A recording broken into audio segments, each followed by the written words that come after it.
کرام دو اعلانات سماعت فرما دیجیے گا کہ پہلا اعلان یہ ہے کہ آئندہ ہفتے کی جو مجالس ہیں وہ جمعہ ہفتہ اور اتوار کو رات 8 بجے اسی مقام پر منعقد ہوں گی، جس سے مولانا حسن قدیر صاحب جو ہیں خطاب فرمائیں، طاہر حسن قدیر صاحب۔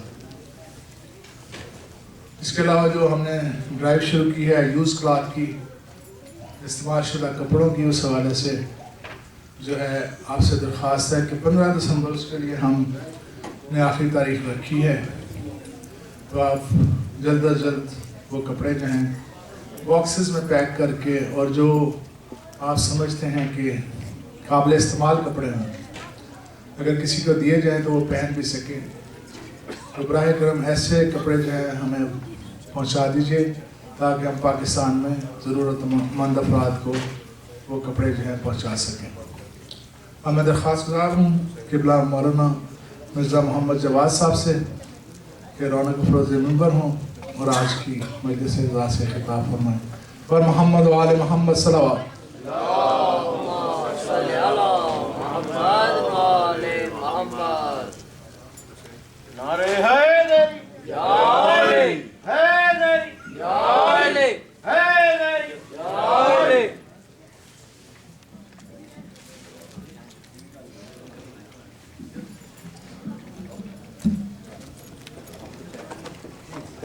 Please recite Surah Al-Mubarak Al-Fatiha for following Marhumin Ali Ahmed, Iqbal Jahan, Mirza Muhammad Ja'far, Yahya Bani. Bismillahirrahmanirrahim.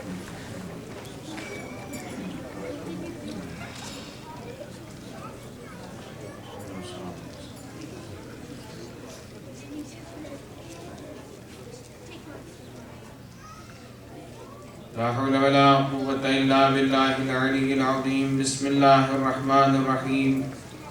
الحمد لله رب العالمين. الحمد لله الذي يخلق ولم يخلق ويرزق ولا يرزق ويطعم ولا يطعم ويميت الأحياء ويحيي الموتى وهو حي لا يموت بيده الخير وهو على كل شيء قدير.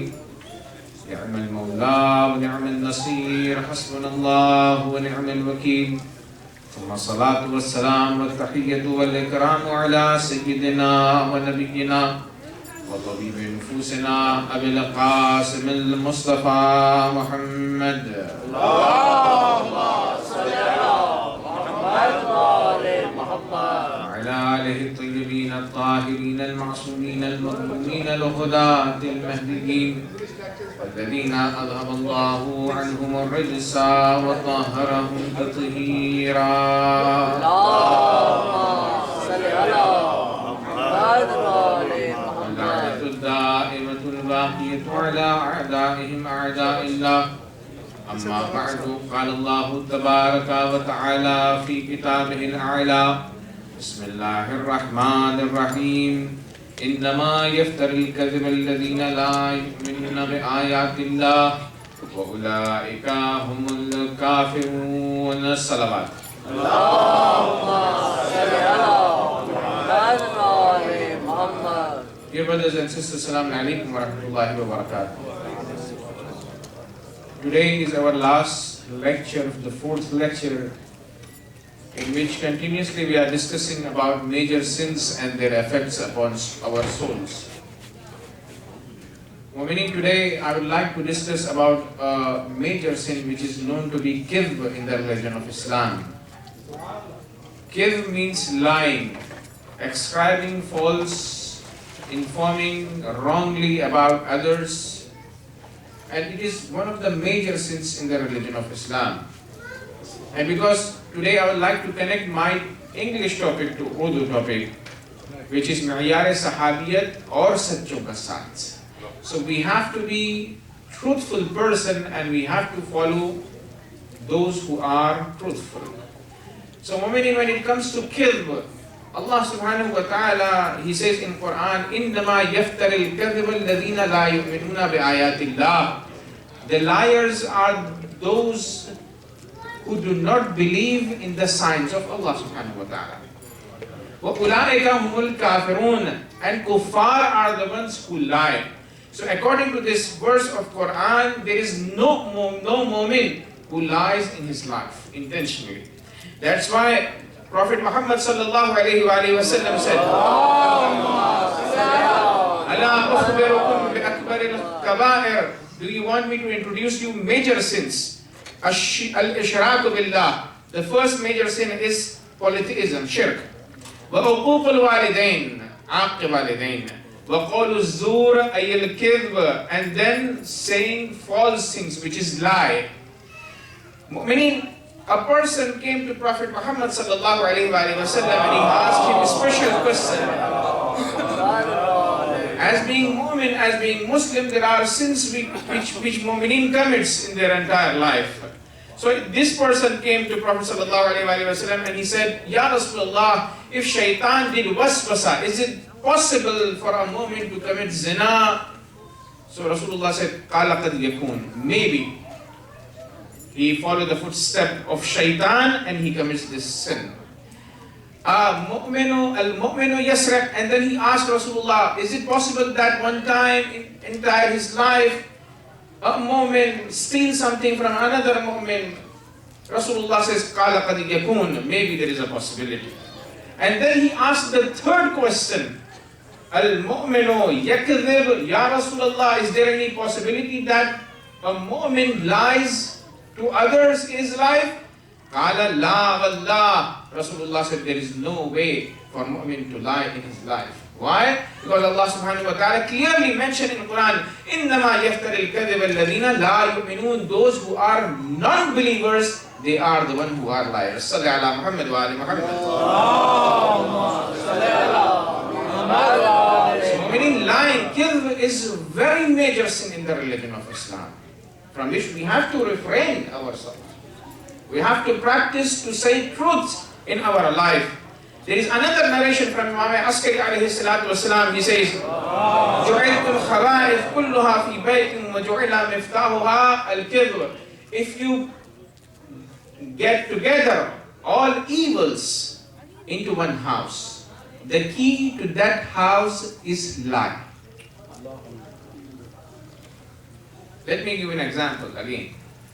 A person came to Rasulullah sallallahu alaihi wasallam at the time of Jahiliyyah, and he said, Ya Rasulullah, I commit 3 sins. And he declared them himself to be sinner. And it is not appropriate to disclose your sins. But he did. He said, I commit zina, I do not pray, and I lie, Ya Rasulullah. These are major 3 sins which I perform. But I want to refrain from my sins step by step, not all together in one go. It is not possible for me.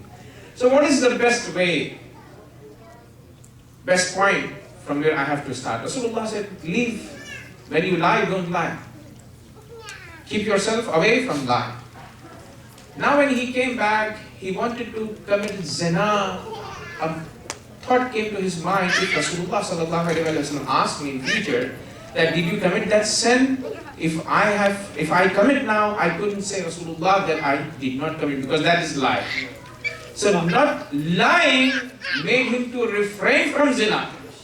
Likewise, when he wanted not to recite salat, a thought came to his mind that when I will face Rasulullah sallallahu alaihi wasallam, he will ask me, did you pray 5 times salat? I cannot say Rasulullah, I prayed, while I did not pray.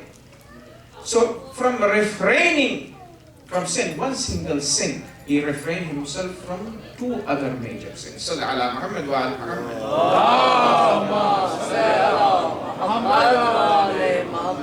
Allah subhanahu wa ta'ala, there are many verses in Quran which are against lying, kidhb.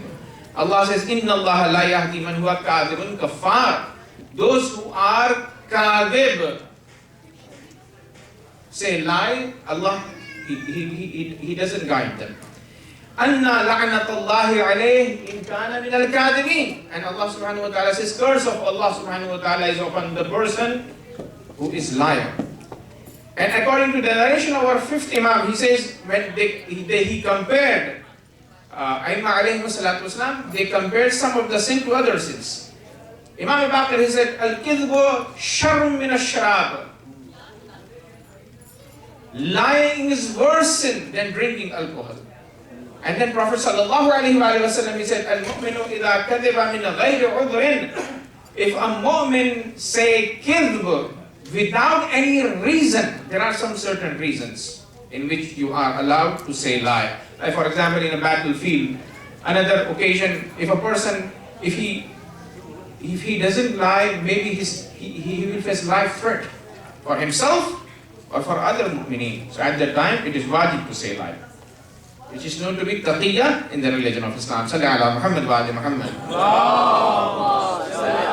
So without any reason, lying, Allah subhanahu wa ta'ala sent curse upon him and 70,000 malaika.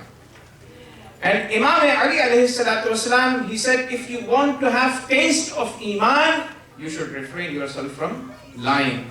La yajid abdun ta'mal iman. Man cannot taste the reality, the real taste of Islam until